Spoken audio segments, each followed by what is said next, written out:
আসসালামু আলাইকুম বন্ধুরা, সবাই কেমন আছেন? আশা করি সবাই ভালো আছেন। আজকে আমি মিষ্টি মিষ্টি রোদের ছাদে চলে আসলাম চা খাওয়ার জন্য।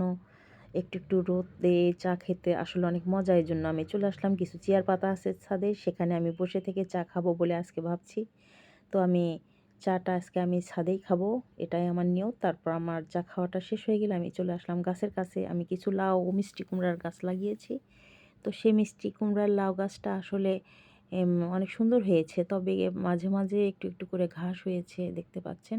সেই ঘাসগুলো একটা একটা করে আমি তুলে ফেলতেছি। আগাছা, এই আগাছাগুলো আসলে গাছকে নষ্ট করে ফেলে। এই জন্য আমি আসলে ঘাসগুলো তুলে ফেলতেছি গোড়া থেকে একেবারে, যাতে আর না জন্ম নিতে পারে। তারপর আমি চলে যাব গোলাপের কাছে, গোলাপ ফুলের কাছে। তো গোলাপ ফুল একটা লাগানো হয়েছে, অনেক সুন্দর, অনেক সুন্দর লাগছে গোলাপটা, অনেক লাল টুকটুকে একটা গোলাপ। আসলে ছাদ বাগানে ফুল গাছ না থাকলে যেন ছাদটা মানায়ই না, ছাদ মানানসই হয় না। এই জন্য ছাদে আসলে দুটো একটা ফুল গাছ থাকা দরকার, অনেক জরুরি, অনেক। ছাদ গাছে ফুল না থাকলে যেন ছাদ গাছ ভালোই লাগে না। এবার আমি চলে যাব নাস্তা খেতে। আমি নাস্তাটা আগে বানিয়ে নিতে হবে। এই জন্য নাস্তাটা বানানোর জন্য আমি কিছু পাউরুটি সাইজ করে নিচ্ছি, স্যান্ডউইচ বানাবো দেখে।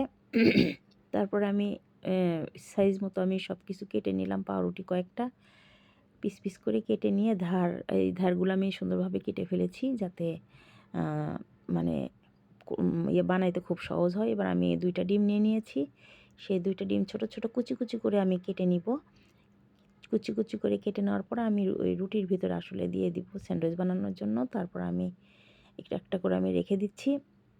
তারপরে আমি মেশিনে একটু পরে আমি দিয়ে দিব। দিয়ে আমি সুইচটা দিয়ে দিয়েছি।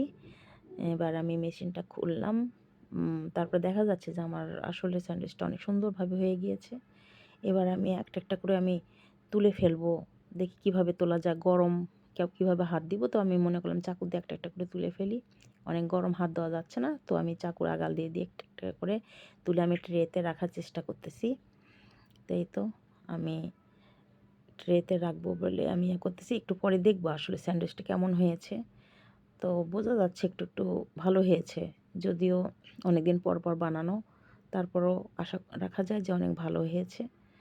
তো আমরা একটা একটা করে রেখে দিচ্ছি স্যান্ডউইচটা। তারপরে এই যে দেখাবো এখন আমি কেমন হয়েছে। তো এই যে অনেক সুন্দর হয়েছে, মাশাআল্লাহ, অনেক সুন্দর হয়েছে। এবার আমি পড়াইতে যাব, এই জন্য আমি মনে করলাম যে একটা স্যালাইন গুলে খেয়ে যায়, আমার ঘাড়ে কিছুদিন হলো ব্যথা করতেছে। তো একটা স্যালাইন আমি গুলে নিলাম, নিয়ে এই স্যালাইনটা আমি খেয়ে তারপর আমি পড়াইতে যাব। এবার পড়াইতে গিয়ে দেখি সিঁড়িতে উঠতেই এই যে বিড়াল, 2টা বিড়াল মারামারি লাগছে। হ্যাঁ, আমি যে যাব সেটা যেতেই দিচ্ছে না। 2টা বিড়াল অলরেডি মারামারি করতেছে।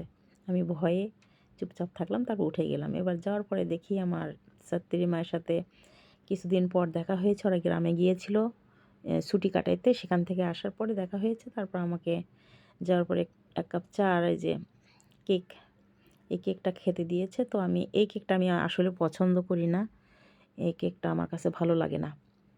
তো তারপর আমি 1 পিস খেয়েছি। এবার আমি চলে আসলাম বাহিরে। আসার পরে দেখি বিড়াল, বিড়ালের বাচ্চা, বিড়ালের বাবা সব একসঙ্গে, বিড়ালের পুরো পরিবার এখানে। তো অনেকগুলা বাচ্চা দিয়েছে বিড়াল, সেটা আমি দেখতে দেখতেই আসলে আমার সময়টা কেটে গেল। আর বিড়ালকে আমি অনেক আদরও করলাম, বিড়ালের গায়ে হাত দিলাম, তারপরেও কিছু বলল না। আমি বিড়ালকে একটু আদর করলাম, বাচ্চাদেরকেও একটু নাড়লাম। তারপরে আমি আস্তে করে চলে আসলাম। সবাই ভালো থাকবেন, আল্লাহ হাফেজ।